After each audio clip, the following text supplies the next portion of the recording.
Hi everybody, happy Christmas. I'm on a Christmas walk. It hasn't stopped raining for days, has it? For all of you on video, we're going on our usual walk together.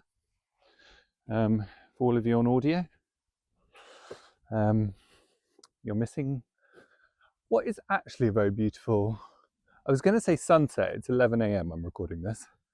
But the sun is so low in the sky, even at this time of day. And got my big warm coat on, got my wellies on. My wellies are so comfortable. I actually just wear them. I wouldn't say around the house, but I wear them if I need to just pop outside to do something. You know what it is? They're like rubbery, spongy. They're from Stow Ag. Shout out Stow Ag. That's the cap I'm wearing here. Good bit of merch. Stow Ag is the local agricultural store around here in the Cotswolds. And if you want to, I don't know, do anything that feels soothing, loving, wonderful, Stow Ag is the place. They sell everything you need. And I don't know, something about it. I just get really excited going into those kind of places. It's because it's like possibility of making and possibility of creating, actually, weirdly. And because it's Christmas, you see, in the countryside, what happens is everybody goes to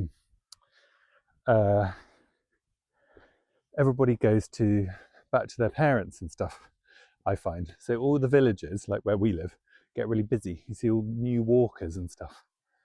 So it's a very busy time of year for us out in the sticks. You see all the city dwellers come out.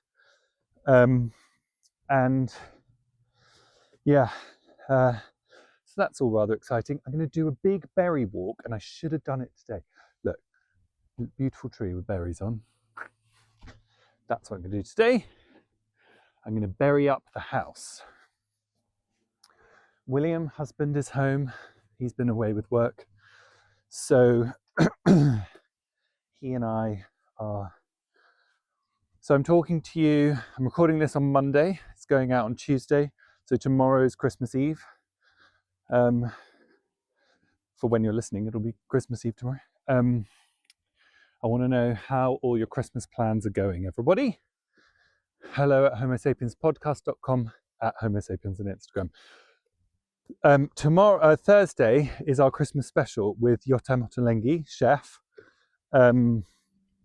He and I talk through all of your Christmas disasters, his recommendations for how to run Christmas Day in terms of food, brilliant tips. Your funny Christmas disaster stories are brilliant. Some of you have even missed Christmas. We were howling with laughter. And just talking about how to deal with your family over Christmas, and also talking about like chosen family and who's spending it with chosen family. Loads of you are. It's really cool. So we go into all of that. That's on Thursday. And we are going to be hosting. William and I are going to be hosting. Got my mum, my sister, her boyfriend, her new baby. We've got William's mum. And then,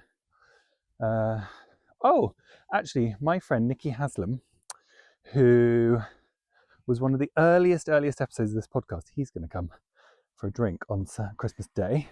That'd be nice. What else have I got to talk to you about? Oh, Homo Sapiens Dog Walk. Thank you for those who've signed up. Hello at homosapienspodcast.com. Drop me an email and let me know you're coming. Oh, there's sheep in this field now. Look. For those of you on video, there's some sheep. So beautiful, this spot. It's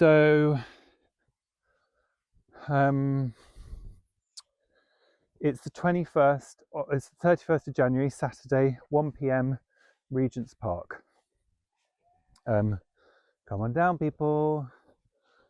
Bring a dog if you've got one. If not, we'll supply the dogs, as in our own dogs. We're not like bringing a crate of puppies. Although, how nice would that be? you've all been writing in, so thank you. I'm going to dive into that. One thing people have been writing in about, talking about, is Heated Rivalry. So, if you remember, Heated Rivalry, let's have a look at it. So it's this Canadian show that has been like blowing up. People are obsessed with it. Message here, just watched first episode of Heated Rivalry. It's not great, but we'll try the next episode. Yes, it has hot men shagging, but so far there isn't much else. Well, my friend messaged me about this. This is Craig who sent this message saying they loved it. And so, Craig, how are you watching it? Because you can't get it here. Are you using a VPN blocker? I promise not to shop you to the police. I just wanted to know how you're getting it, because there are gays gagging for it.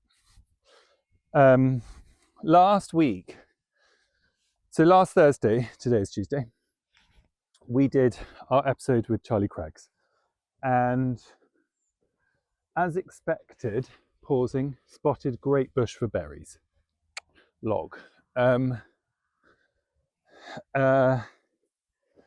As expected, massive reaction to Charlie, because Charlie just does that. So I'm going to dive into the messages once I get this gate open. What's happening here, people? Why can't I get the gate open? There we go. You can take the boy out of London. Let's have a read of these messages. Look at this lovely view, the church. You see the church there? The view's so lovely, I just pressed cut by mistake. There you go, back on video. Look at the church, how nice. So, alternate versions of me said, enjoyed the show. We shared this clip talking about Wes Streeting and how he has really turned his back on trans people, and it's not cool. You know, if you remember, he came on the podcast and was really lovely. And it's such a shame to see people turn their back on the trans community like that. And it feels like just trying to get votes, you know, and what's the word? Playing up to dog whistle topics, and it's disgusting. How these people sleep at night, I tell you. So it's all the more reason for why we all have to, you know, get behind it and get behind the cause to protect trans people, is what I mean. It doesn't matter who is in power, they'll do it for likes. When will people see this? I love this woman, which is about Charlie Craggs. It's infuriating. The government has been so disappointed. This is on trans rights. And then someone commented, join the Greens. We're a welcoming space for all, a home for our trans friends. Well, and then I replied saying, I'm already signed up, which I am. I have signed up for the Greens. Love them. Love Zach Polanski. Zach Polanski actually has followed the podcast for a long time, many years. So I think Zach should come and talk to us, don't you? Zach, if you're listening, come and talk to us. I DM'd you. You were very nice to reply to me a couple of times, but now you're a busy boy. But let's do this. Let's come and have a chat. The woman I aspire to be, I swear, says Helen. Talking about Charlie. Is there anything that she can't do? Honestly, this is a service you should provide and charge people for. Cheaper than small claims court, efficient and hilarious. Oh, so this is Charlie getting back at her decorator who ghosted her in her very own individual way. You have to look at the clip on socials if you want to know more about that, or listen to the episode. She's so funny. Do you know, and I said this to Charlie in the episode, like her approach is quite edgy for a nice, polite boy like me. But everybody loves it. And I think that's great, because I love her for it. You know, don't take anything lying down. So that was last week's episode. Then lots of you got in touch about the episode about Kadif, talking about code switching. So I'm going to read this message. Afternoon, Chris. This is from, I can't see the name. Afternoon, Chris. Listening to your follow-up chat about code switching, and it connected in my mind with my previous request to be mentioned as an LGBT plus business. So, code switching is the episode with Kadif Cohen we did a couple of weeks ago. Code switching is when you change your behaviour to suit the setting that you're in, i.e. try and be more straight around straight men That would be my one. Try and be less feminine the whole time. Not today. Anyway, so then this person says, I think a key to success is changing hands because I'm getting tired. I think a key to success is adapting to the enforced code switching society expects of us when in a public-facing role. How about extending the item about celebrating small LGBT plus businesses and sole traders into developing Homo Sapiens network of listeners where we can support each other, share ideas for handling the outside world, learning how we all work, and making new connections that can help us develop as businesses. Maybe there could be meetups or a forum. Very happy to get involved if this is something that could be created. Well, I love this. I mean, listen, I think in many ways that's sort of what the pod is, and certainly what the socials are, you know? But why don't we do a socials post that is like, if you own a small business, yeah, and then if you'd like to, you know, be making yourself aware, you can reply to the socials post and then come to the dog walk on the 31st of January at 1 p.m. in Regent's Park in London. Let's start there, get talking, meet face to face, start talking about ideas, because I think that's a great idea. And then let's go to the rest of the message. If my phone screen hadn't frozen. Love that you and Charlie have made the same suggestion about collating the names of LGBT businesses. 3 cheers for the community you are creating. Definitely would like to add my business, Muse Bespoke Upholstery. Maybe others like me offer discounts to our community. We love a dizzy. But regardless, it would be fantastic to be able to network with other LGBT business owners. Thank you for the inclusion mention and everything you're doing for LGBT people and their allies. Not at all. Muse Bespoke Upholstery, all one word, on Instagram. Give it a follow. And yeah, let's try and connect people who are doing this. More on code switching here. Hello, Chris. Can't see the name, sorry. Hope all is well. Yes, I can. Actually, I'm going to keep this anonymous because I don't know if this person wants to be mentioned. Write in and tell me if you're okay to be mentioned. But anyway, hello, Chris. I hope all is well. I wanted to reach out because this week's episode on code switching really resonated with me.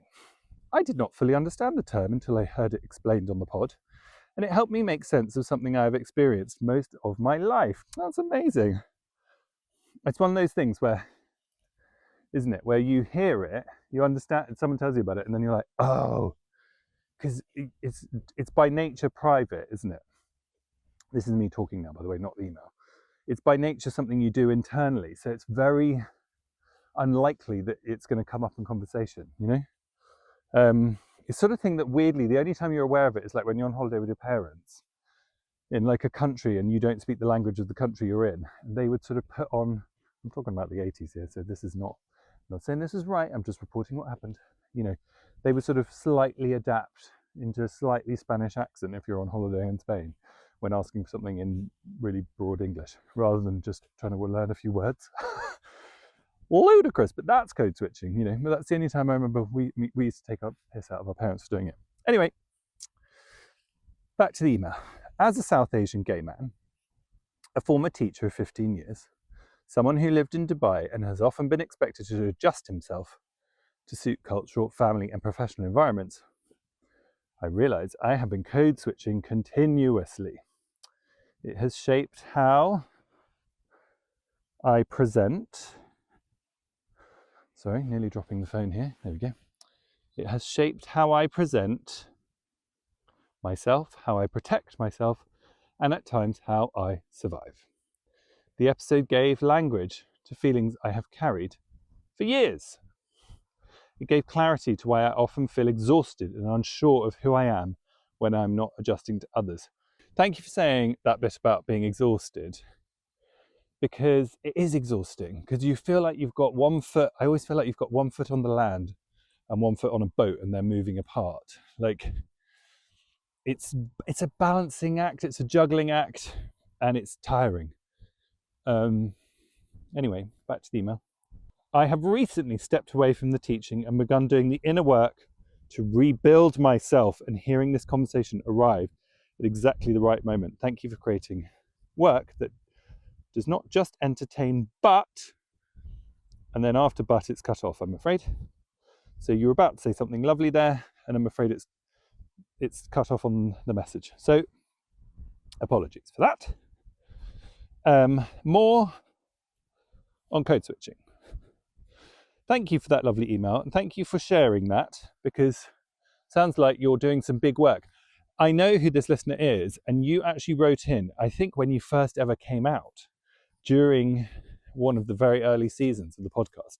So to hear all this stuff that's going on with you is really cool. You're growing. And I exactly did the same. I definitely came out, and then it took me quite a long time, and by no means is this a finished process, but it took me a long time to work out all the literal rubbish stuff I was doing. Bad habits, I suppose, that I had picked up as a result of trying to hide my gayness that I didn't really realise were linked, e.g. code switching. So very nice to hear that you're making progress, and thank you for sharing. Now, another one on code switching. The football chatter definitely struck a chord with me. This is Anthony. So this is when Kadif was talking about talking to people about football and trying to sort of be a bit straighter. So Kadif was talking about, because he's an actor, he's in Slow Horses and many other things, but he was trying to sort of find common ground with people on film sets, and you end up talking about football.